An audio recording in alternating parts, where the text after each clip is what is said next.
Hello, this is Kay from KCM, and I hope you're all doing well this morning.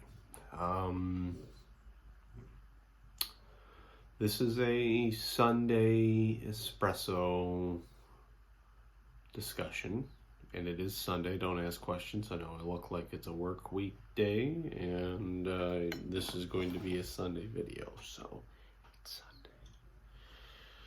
Sunday.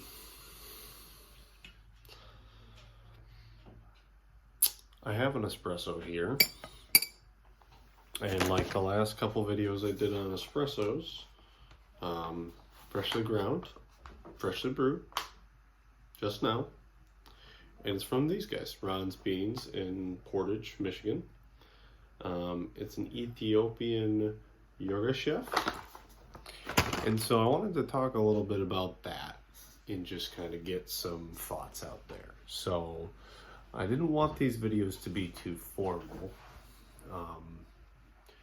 and these videos were kind of designed to be a filler, or the idea was to be a filler for whiskey reviews, so that I could have something that was non-alcoholic, that was content, but still kind of a review of something out there. So the idea is, well, if I can do a whiskey or a review for something that's not a whiskey, but still make it interesting, then that would be valuable to somebody somewhere.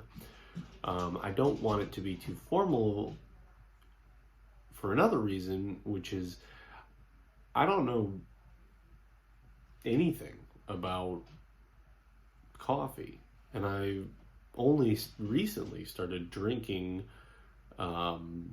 espresso. So I would be considered the authority on coffee in nobody's mind at no point in time. So this kind of is more of a journey for me that I'm sharing with you, if you're watching, than it is an educational experience. But I tend to, when I get into something, want to learn about it. And that's kind of what I wanted to talk about today. So a lot of people in my area, I get the remark quite often, how do you know so much about whiskey? And it's kind of interesting because doing this espresso video series kind of reminded me of how I got into whiskey, it was a very iterative process. I started reviewing things in probably 2012, 2011, and I just was writing stuff down and posting it and taking a picture on a stove. So it was very informal. And I didn't know anything.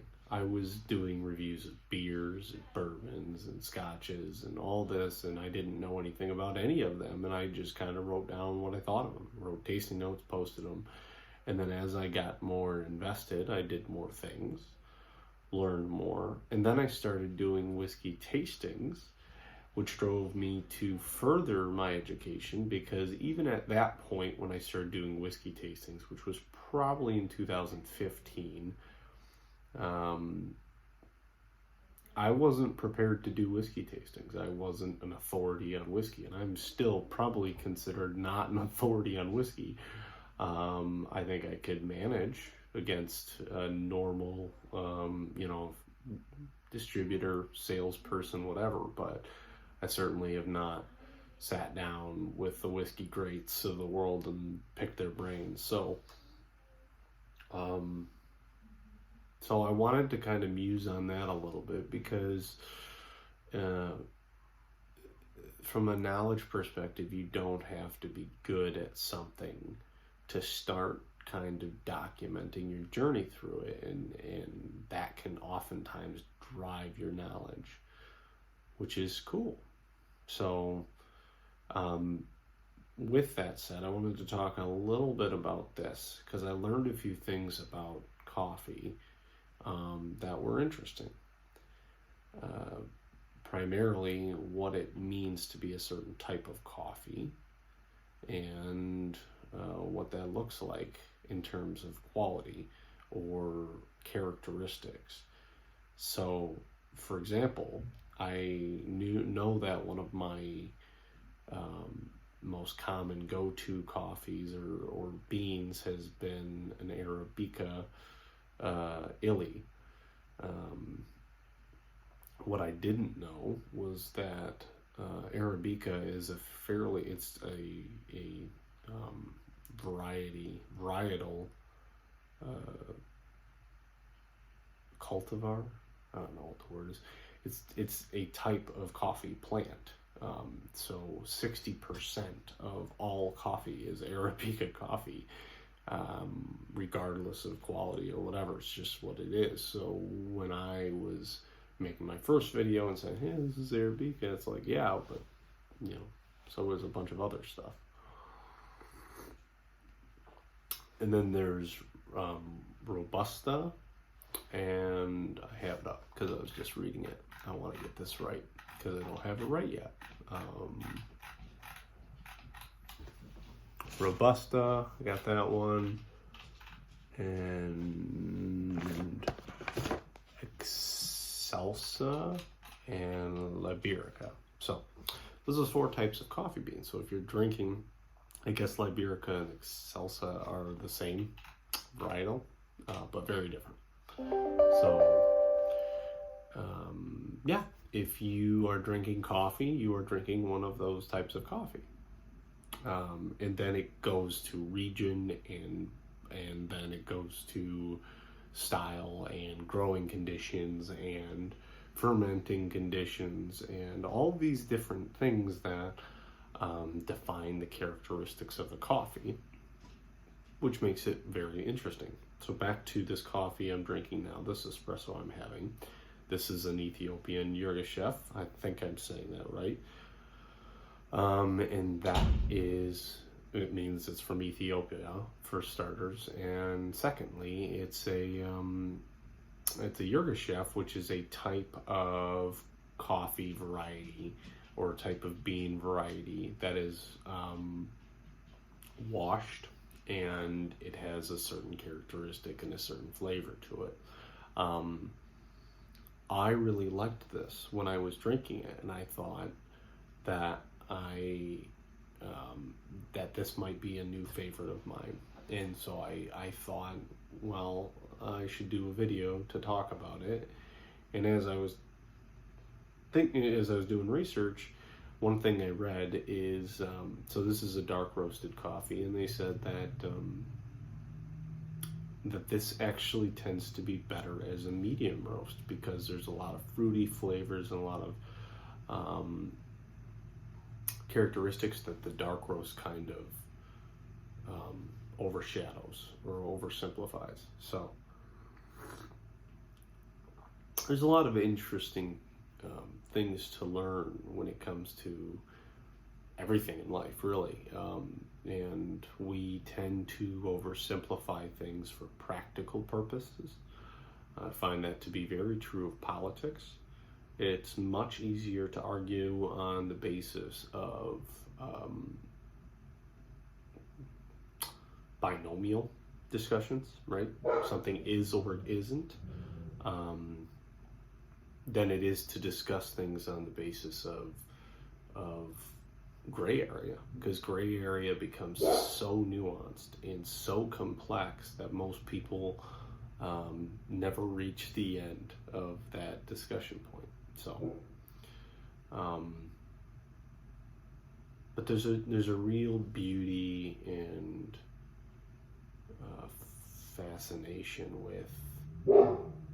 with learning the complexities of something, or starting to see that door open when you're like, wow, the world of coffee isn't just Starbucks.